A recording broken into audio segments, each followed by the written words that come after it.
To me, agency is kind of a fancy word, but the reality is behind it is the sense of humanity, dignity, being, and authenticity.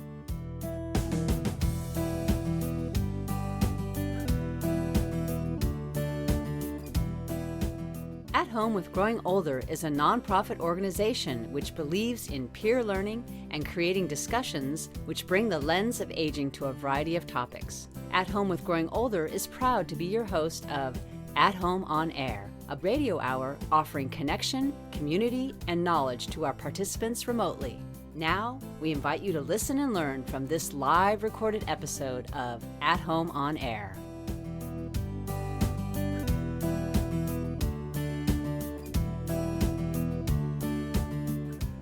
Welcome, everybody, to a very special episode of At Home on Air.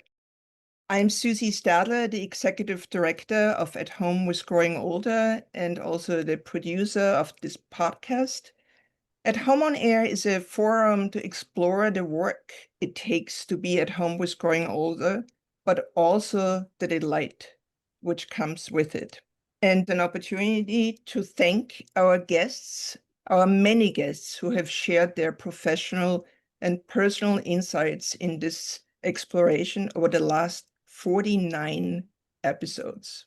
We are celebrating the 50th episode with a very esteemed and wonderful guest with the best background ever, Jennie Chin Hansen, a community builder, advocate, and activist for the well-being and health of old adults in our communities. She's well known for her achievements with the PACE program, integrating social and medical care for old adults, and she continues to get stuff done. Managing her own aging experience so she can serve those who come after us, and fighting ageism as a barrier to innovative thinking. And as I just learned, she continues to get accolades and awards. And last year, she got, as the first nurse, an honorary doctorate from Harvard. Amazing. Welcome, Jennie. Thank you for joining us and helping us mark our milestone, our 50th podcast. Well, thank you, Susie. This is indeed just a pleasure and an honor. And to the audience, Susie and I had a chance to have a rolling conversation in preparation for this. And so please know this is very organic, and the ability to have questions from you is great. I am honored without a question to do this with Susie since I've been involved in her work.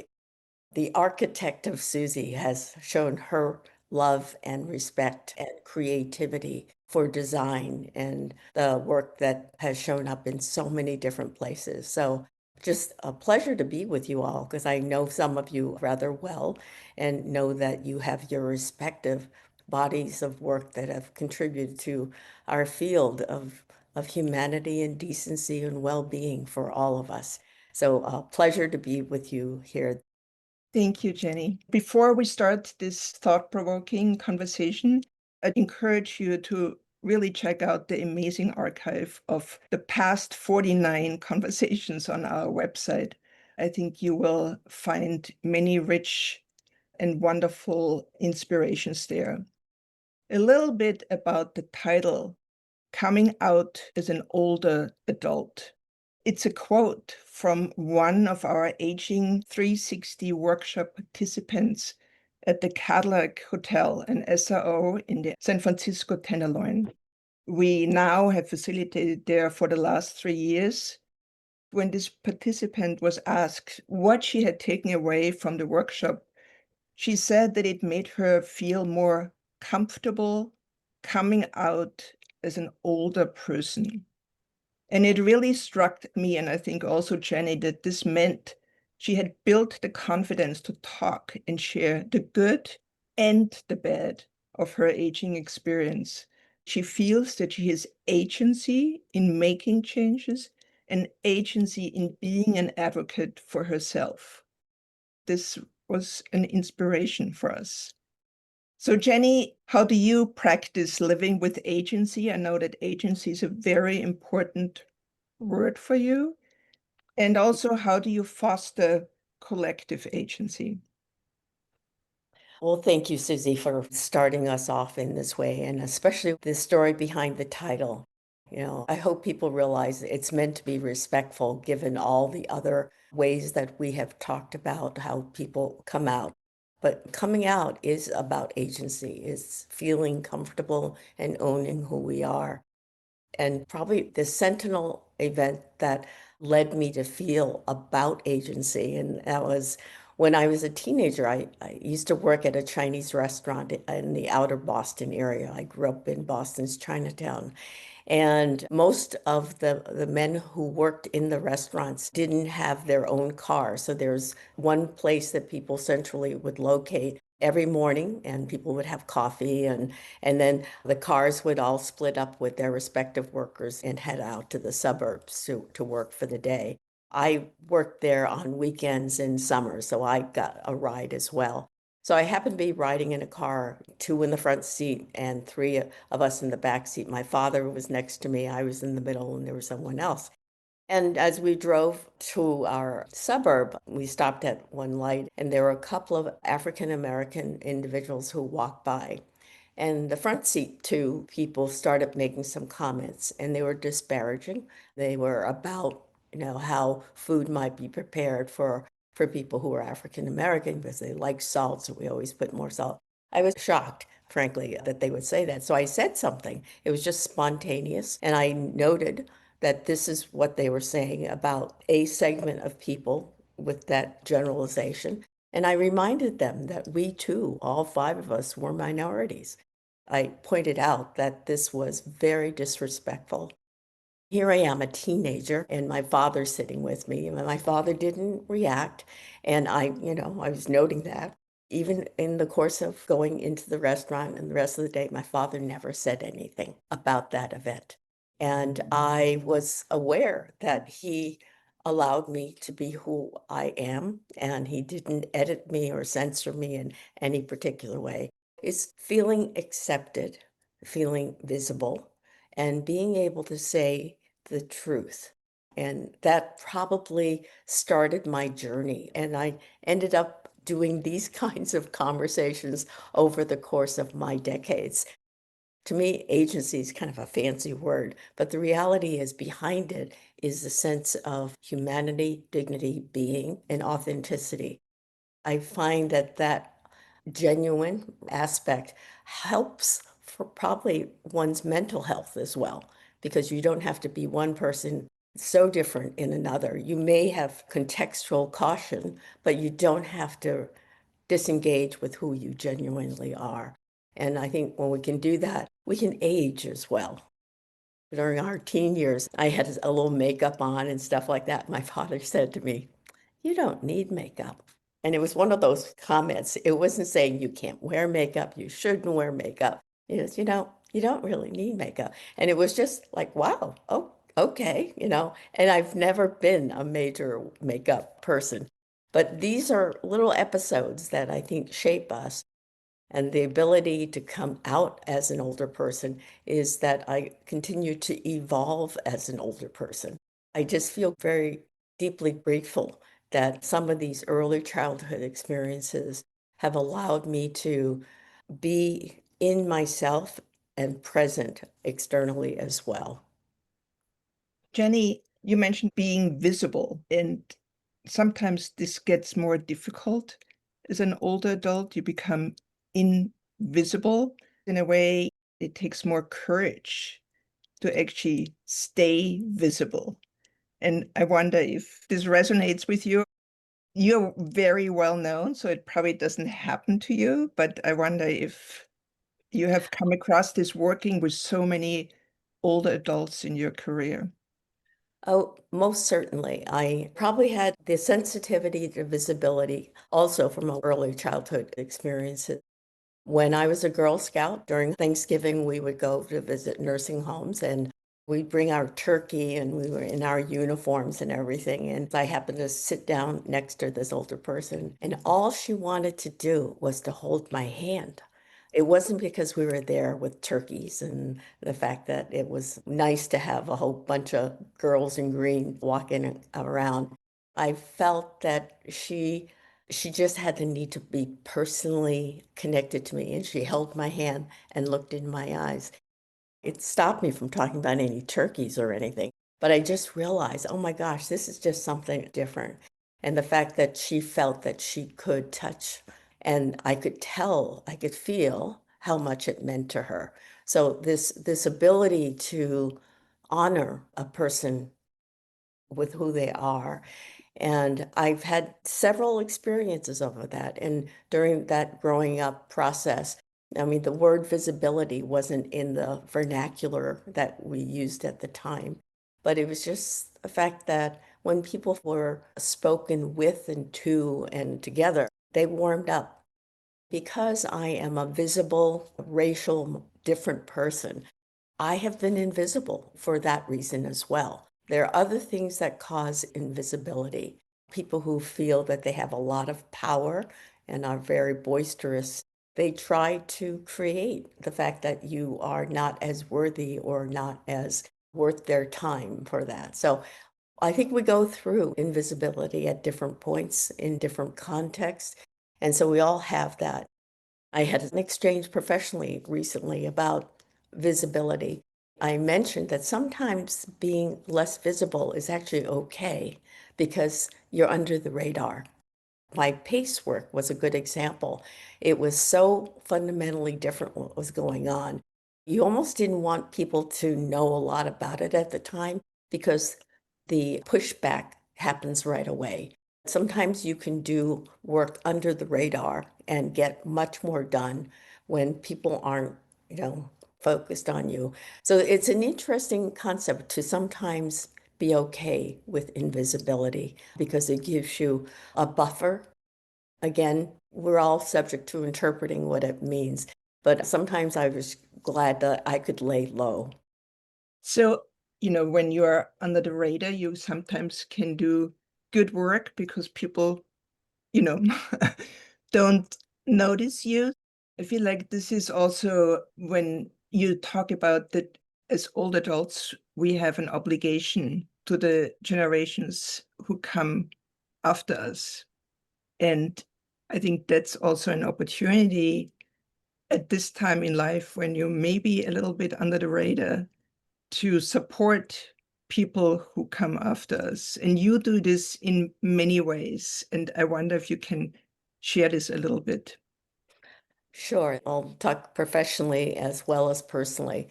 I think the ability to find ourselves in a position not to be the doer, but the catalyst as well as the supporter for people who are coming along the way.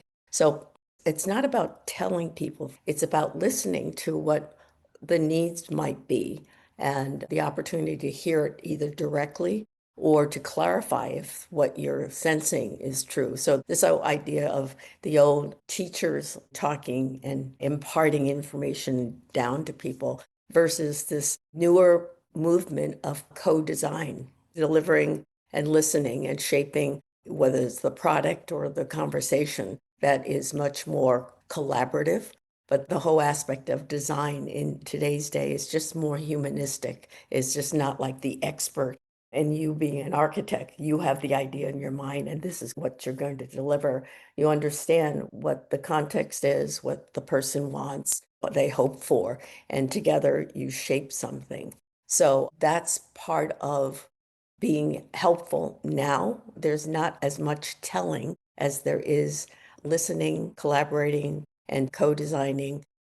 Then I have a personal example. My granddaughter is now 14, and I can remember family went out to dinner, and I happened to turn around and I saw that her eyelashes were curled, and I had never seen that before. I spontaneously said, "Ella, are your eyelashes curled?" And of course, she just got flustered with that, as many teenagers do when they get called for what you happen to serve.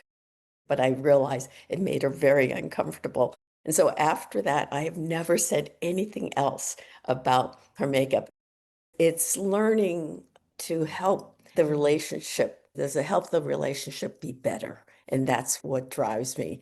rather than the fact that I pass judgment. And not that I may not have internal judgment, but part of it is knowing when to zip it up and be able to make sure that we're hearing things. Because only as we get to know people more do we understand what we see and have a much more sensitive context of that interaction that we're having. So, Jenny, your work with people who are your junior, both age-wise and maybe also professionally, is so enriching because it gives you a new lens, but also it sort of builds new muscles. And not everybody has this opportunity to build new muscle. I'm wondering if you can say a little bit more about how to build this new muscles as we grow older, or share some personal experience about that. I'll start with the metaphor. I think we all have both the basic muscles and the potential for new muscle growth. The point being that we tend to operate in a zone that we're comfortable with. And so often we tend to, for the most part, have quite a bit of exposure to our age peers. Over time, we have much more of the mix. And so as I've become an older person, I learned from some of my chronologically younger colleagues who know some skills and knowledge that I don't.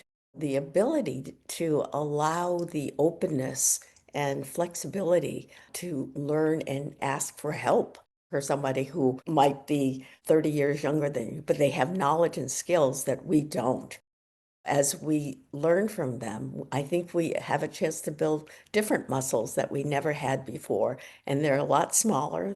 Their muscle in that domain is a lot bigger. It's not a matter of power equation as much.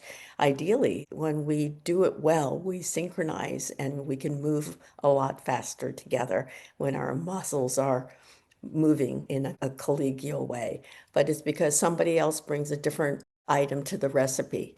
And when we put it all together with the right parameters, it's a lot better. When it's joyful and great that you can feel vulnerable to say, could you help set up this spreadsheet for me that I don't happen to know how to do? I think it gives them pleasure, the fact that they can have a role and are useful as well. And so there are other things that I might be able to share. So there's a sense of interdependence. We have this machismo or machismo about independence. And the reality is we're just social beings. And when we can see that we can be vulnerable as well as strong, it's just a lot more fun and it's a lot easier too. There's a smoothness that can evolve rather than one is the master or mistress all the time and one is the learner. When we have the flexibility to be open-minded, that sometimes we know more things and sometimes the other person will know more things, and it's okay. You know, we're not lesser for it. We just frankly have a different background. You also talked about that you enjoy more the intimate setting and not the 1,000 people Yeah. conferences. That's much more stimulating for you. We talked about this also in the context that it becomes more work to be socially engaged as you get older and to be out and about. You are able to sort of harness this as a positive aspect. Well, I've done some of these personality tests as some of us have done, and it turns out I actually am an introvert, but my work has caused me to be very public. I can do that. As my husband we used to say, I'll work the tables at a banquet when I was the chief executive of a not-for-profit. Fundraising time, I'd go from table to table and all this. And so the nature of my work called me to be very publicly visible. But personally, I am an introvert. So one of the things I used to do to survive is that I do these things from breakfast meetings to dinners and stuff. But when I could, if I had a night off, I'd go back to my hotel room and get room service, and I would reintegrate and frankly get some more energy. And because of the pandemic, we all got shut off from stuff. And somebody asked how I was, and I was almost embarrassed to have to admit, it was actually okay. I didn't have to travel so much, and I didn't have to go to these meetings. Just 2 months ago, went to the International Alzheimer's Association meeting. There were 8,000 people there. I mean, I was just totally blown away. It was very intellectually stimulating, and I met some old colleagues as well as made some new acquaintances. It was very enriching, but I was wiped out. I was just totally, totally wiped out. So it just depends. Nowadays, in my aging factor, I don't work for an organization right now. I am quite involved with boards and activities, but I don't have to see tons of people every day. And I'm on Zoom a fair amount for my life. And I find that's okay. I do have more intimate work groups that I may be a part of, but that's enough for me now. It's just like I am not hankering to go to these annual big conferences. I tend to avoid those meetings where I can right now. I just find that it's more productive for me to have smaller conversations, ideally in person. I had to go for a meeting back east for like a day. My granddaughter said to me, "Why don't you just do Zoom?" For those of us who are accustomed, there is something fundamentally quite different when we meet in person. And so there is a role for that. And then there's a role for these two-dimensional interactions that we have over the screen.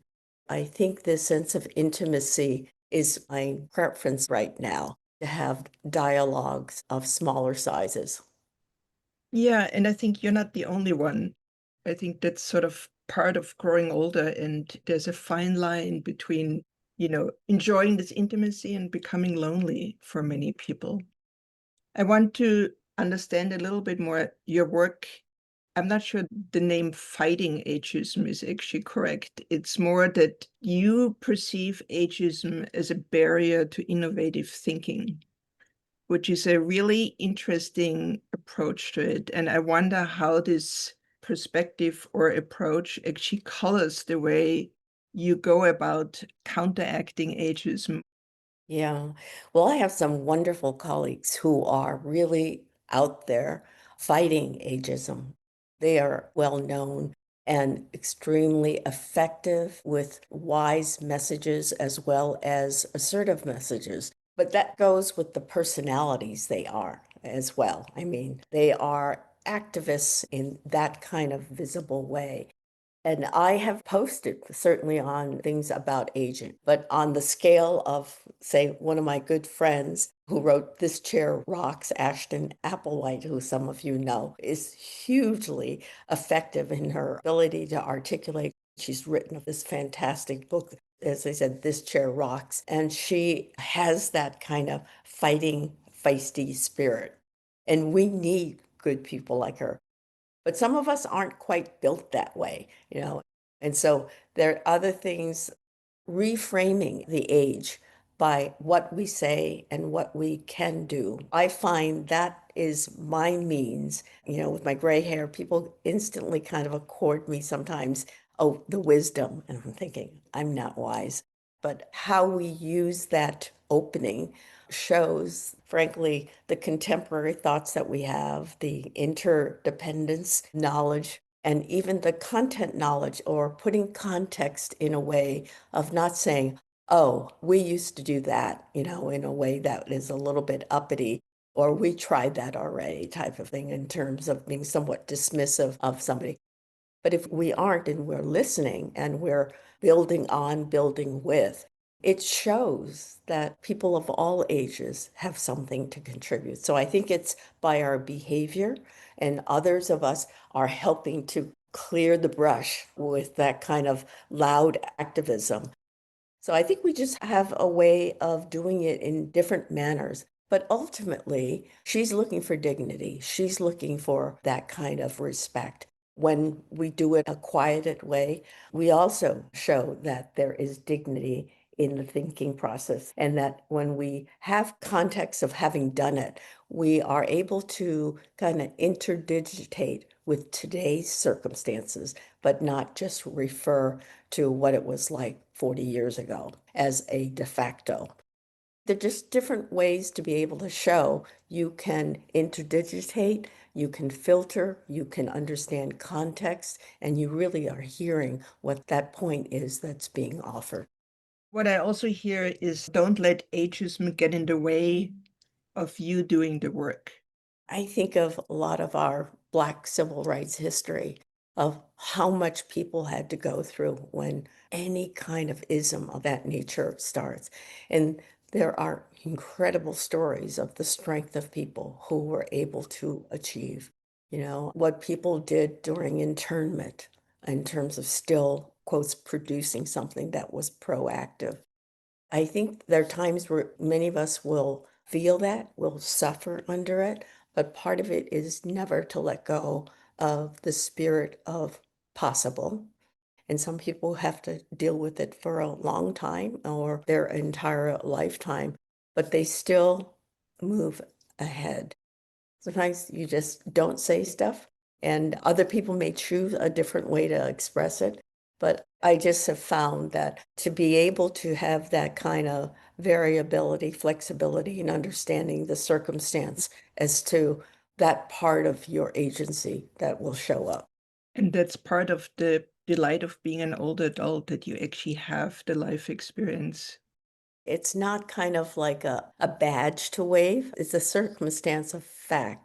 But how we deal with what we are, what we happen to have at that moment is a choice. And that's something is I think the ability to have the growth in discernment and timing and how you express your ethics at a given time. Yeah, thanks for adding this.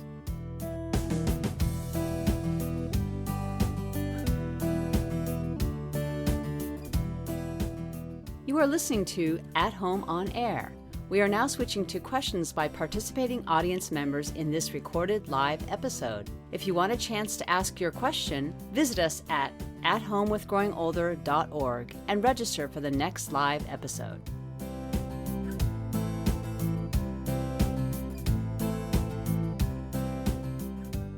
So John Milford says, coming out as an older person is the brilliant antidote to human nature's tendency for life stage denial. Thank you. Well said.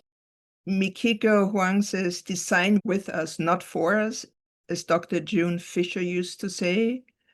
And may June's memory be a blessing. That's very true. She was a wonderful activist.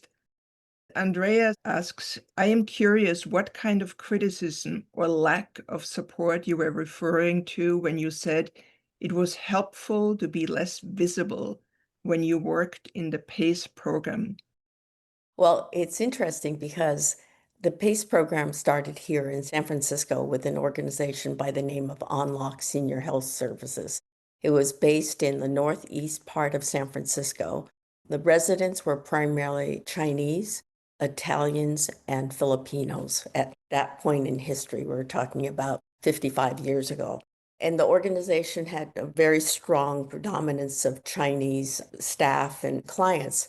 And so as we were developing the idea of what this integrated program would be, people saw the optics of immigrants. These were immigrant Chinese, immigrant Italians, people who spoke only their native language.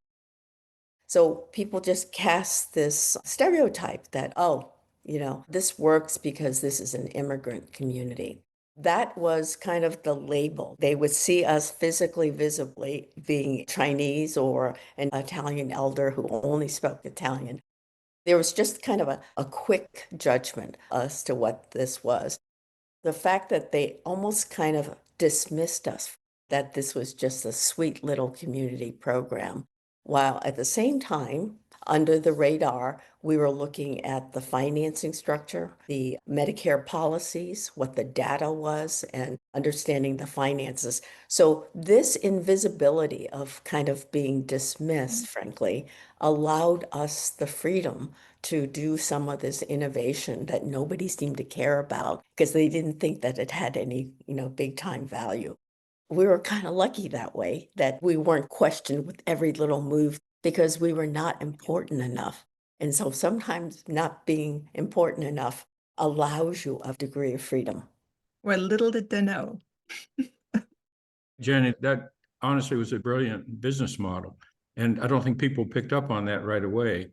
But federal Medicare realized that they could not pour out the amount of money they were paying for nursing homes. And what Unlock was able to do was to work out a business model that said, if you'll give us an amount of money less than what you're paying for people to be in nursing homes, we can provide them help at home. And there's still enough money to keep the business going. And it worked. And it was brilliant. I could not have said it better, John. Thank you. I watched it happen, and I was in awe. I was opening San Francisco Towers for the other end of the economic community, watching what was happening. I just admired it so much. Thank you. Thank you, John. Yes, we were working hard with data. This was a kind program, a respectful program, but we were looking at the hard numbers. We were looking at legal policies. We suffered. Here's an example of what we did. We had a 92-year-old lady living in one of these SROs, these single room occupant rooms. She had broken her hip. She was in the hospital. Standard hospitalization stays in terms of what was normal at the time was 7 days. We had discharged her 3.5 days in, and people instantly reacted that we were stinting on care. But what we had instead is that we had her home already set up. The physical therapist had gone in, brought in equipment. We had a home care worker ready to go. We had medications upon discharge that she was having. So she was able to leave the hospital, not because we were shorting her on a hospital stay, but we knew that her natural environment was going to be much better. She had her own food that she liked. She wasn't exposed to infections. She didn't get delirium. She was able to practice on her own stairs. Her outcome was that she started walking a lot faster than what quotes the standard 7 day stay is.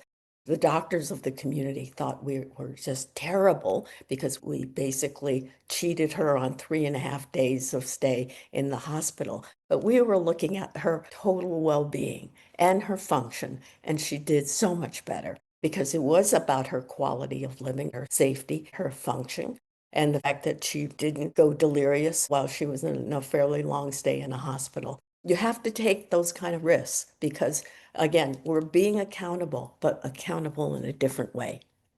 Well, it was an innovative model, which now is supported by Medicaid and Medicare, which is pretty amazing.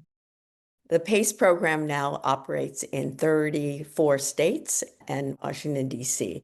I just came from a meeting less than a week ago about further scaling because there are 85,000 people now. The goal in the next few years is 200,000. So there's work underfoot. Thank you. That was an Yes. important add-on to this lovely conversation. And congratulations on the impact you have made and continue to make in the lives of older adults in this country. Yasmin says, I'm really encouraged by the clubhouse model for a community in mental health, non-hierarchical wisdom work sharing. Can you comment on this in your experience? Are you familiar with this? Actually, not directly, but I can speak to something else I'm working with now. But would you describe the clubhouse model for us? That would be great. Actually, it's my daughter up in Montreal just started working with, and she described it as a clubhouse. And so it's not just older people, but it's people that are, needing a place to go during the day. It's only open during the day, and the workers share the work. It's food preparing, some gardening. It's very simple, but it seems to be very, very practical and helpful in ways that you're describing on lock back then. Yeah, I think the normalization, the more we can see the needs are placed in an environment that allows the normalization as well as their needs to kind of synchronize. I have an example right now. I'm on the board of Help Age USA that's connected to Help Age International. And we, Help Age USA, have brought a model from Zimbabwe where the country had 4 psychiatrists for the entire country, and the lack of mental health services was there. And so this psychiatrist, Dr. Dixon Chibabwe, has actually created what turned out to be called a friendship bench in the community. It's staffed by grandmothers. It's not just for older people, but all ages. There's a psychiatrist behind it, there's a MSW person qualified behind it, and there's protocols of making sure that when somebody does come to the friendship bench, it's not due to severe mental illness, and that the community resources are there for making sure that the referral system is there. This has ended up working and transported to other countries, but HelpAge USA has worked with Dr. Zimbabwe and being able to have a formal contract so that we train our grandmothers. And now we have 10 sites in Washington, D.C. But yeah, the ability to normalize this, sitting on a bench. I'm at a stage of my life that I'm not working for a professional organization. I would love to see care and human contact available and affordable, and that we can mobilize talents that we don't normally use. I mean, these grandmothers are kick butt people in terms of their capability because they go through 12-week training. This is not like, put out a bench and that's it. But their agency has been phenomenal. They've been on CBS. They've been on Sunday morning programs now to do this. And I love this because it's not a high cost program, but it's like using your judgment of gratification and best use. And all these grandmothers, I think there are now some men who are part of the team who are able to have the warmth of listening and not giving advice. They really are trained not to be giving advice, but to be, what's that phrase of interviewing? It's listening deeply. Appreciative inquiry. Yes, thank you. So bottom line, the ability to do this in a more natural type of way that you don't have to wait for a nurse practitioner who's mental health trained or a psychiatrist, because they're so hard to get a hold of, which is why I know telemedicine, telemental health has really grown. I think the point of the clubhouse model is just dialing it back down. Not everything is a diagnosis with a code that you have to bill for. We could mobilize us as resources and people who may have time. And so we have many of these retired grandmothers who had formal professional roles, but they found that this has been so fulfilling for them. And so we hope to continue to scale this. But there are 10 sites now in Washington, D.C. in high-risk districts. That's a fabulous story, and it makes so much sense, because it's really community-based and it's easy to access, and the threshold is much lower than, talking to a nurse practitioner or a doctor. This also relates to Candice's question, how do you fund this kind of programs? Because aging is not sexy. Any suggestions to get attention of people and say, this is what we need? You have done this with Unlock and Pace. Yeah, it's never easy. And for about 20 years, literally, the funding for aging was 1% of foundation grants. Now they've increased it by 100%, but now that's 2%. It hasn't gone up appreciably. And I've actually worked with a foundation here in San Francisco on a project. They are finished with it now, but they invested in it for 10 years. There's nobody else really gearing up. So there is ageism. I mean, this is a reflection of that. And so the question of getting the attention of the funders do know about it. One of the things that I have been conveying, when there is intergenerational work, it may actually be more palatable, if not of interest to people to do this. So there are some more intergenerational efforts now, which is a strength to itself for a more focused self-interest. All these hospitals that operate have to do a community benefit fund. It's frankly demographics that might be of their interest to pay more attention to that.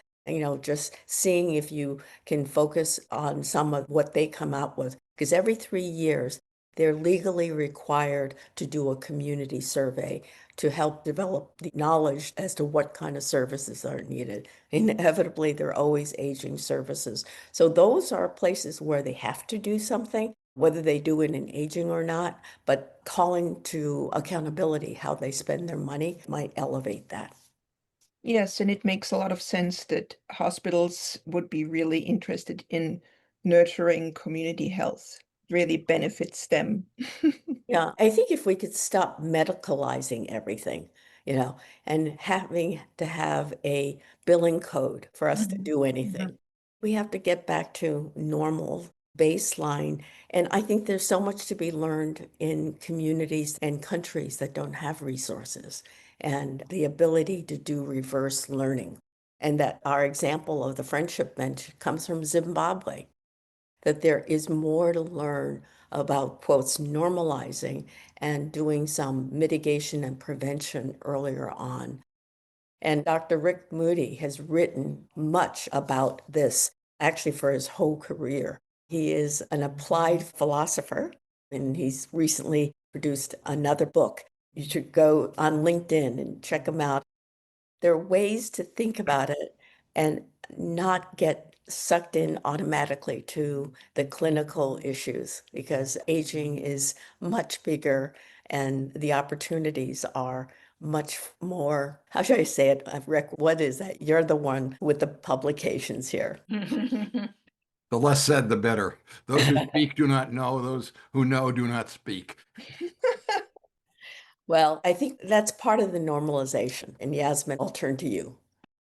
I just wanted to say that the reason I mentioned the clubhouse that my daughter is working at in Montreal, she was trained to be a facilitator, and it's an intergenerational model. And I'll say that for her mental health, it has been unbelievable to be in that position of helping and interdependence. And so she thought she was going in for a job, and it has really been such a balm for her.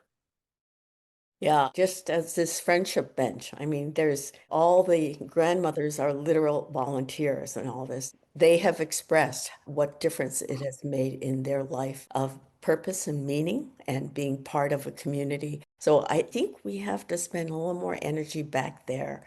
I feel blessed that I have had a strong clinical background. I know the medical system, I know policy and payments, but what gives me the joy now is how do we make this much more available? And not everything has to go through a randomized controlled trial, to be effective. And so that's why I think sometimes learning from other countries that have been able to do this. But if we could mitigate this isolation and loneliness that people have and have a sense of interconnectivity, I think it would make such a bigger difference that people aren't just away and counting the hours.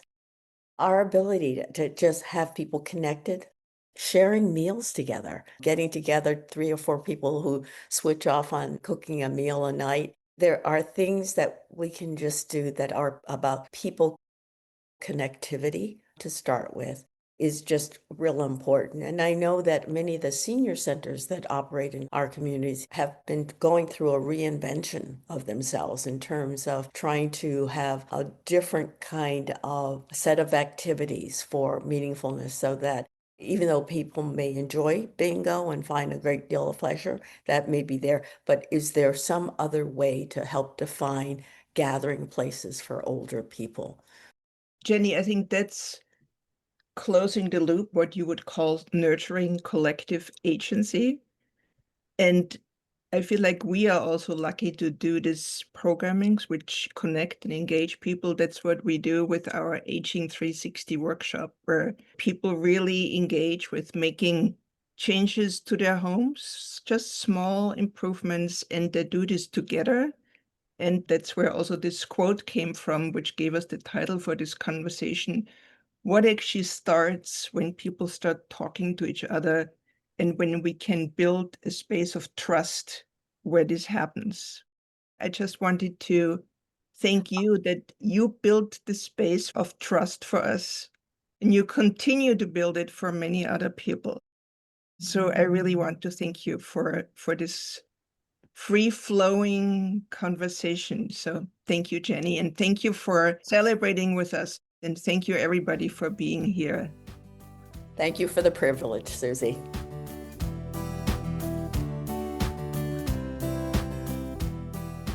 This episode of At Home on Air was produced by the At Home with Growing Older team.